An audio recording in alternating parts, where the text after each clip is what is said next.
শোবিজের চাকচিক্য ছেড়ে ধর্মের ছায়াতলে ফেরাটা তারকাদের ক্ষেত্রে নতুন কিছু না। এখন পর্যন্ত দেশ বিদেশের বহু তারকা এমন নজির ঘটিয়েছেন।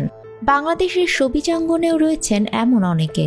এবার আলোচিত শিশুশিল্পী সিমরিন লুবাবার দেখা মিলল এমনই বদলে যাওয়া এক গ্রুপে। অনেকদিন ধরেই নানা আলোচিত কাণ্ডে সংবাদের শিরোনাম হয় লুবাবা। নেটিজেনদের কাছে পরিণত হয় হাসির খোরাকে। তবে তার বয়স বিবেচনায় এসব চর্চা থেকে সরে আসে সকলে।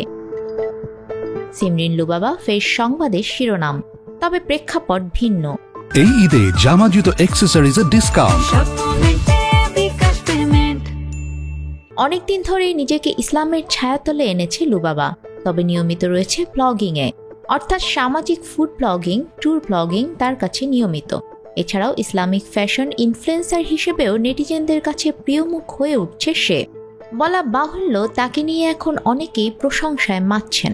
ফলে বিভিন্ন সাক্ষাৎকারে এই পরিবর্তন নিয়ে মুখোমুখিও হচ্ছে লুবাবা।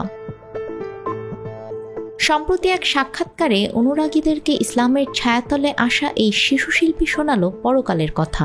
এ সময় লুবাবা সর্বদা ইসলামের পথকে অনুসরণ করার আহ্বান জানান। লুবাবাকে বলতে শোনা যায়, আশেপাশের মডার্নদের মতো ফলো করতে গেলে যেটা হয়, আমাদের আসল যে লক্ষ্য পরকাল সেটা আমরা ভুলে যাই। যেমন আমরা মিডিয়াতে কাজ করি, কাজ করা যায়, কিন্তু কাজের যে ইসলামিক ওয়েটা বা উদ্দেশ্যটা আছে সেটা অনুসরণ করা বেটার। আর ইসলামের পথ বেছে নেওয়াটা আমার জীবনের একটা বেস্ট ডিসিশন। নিউজ ডেস্ক, আমাদের সময়।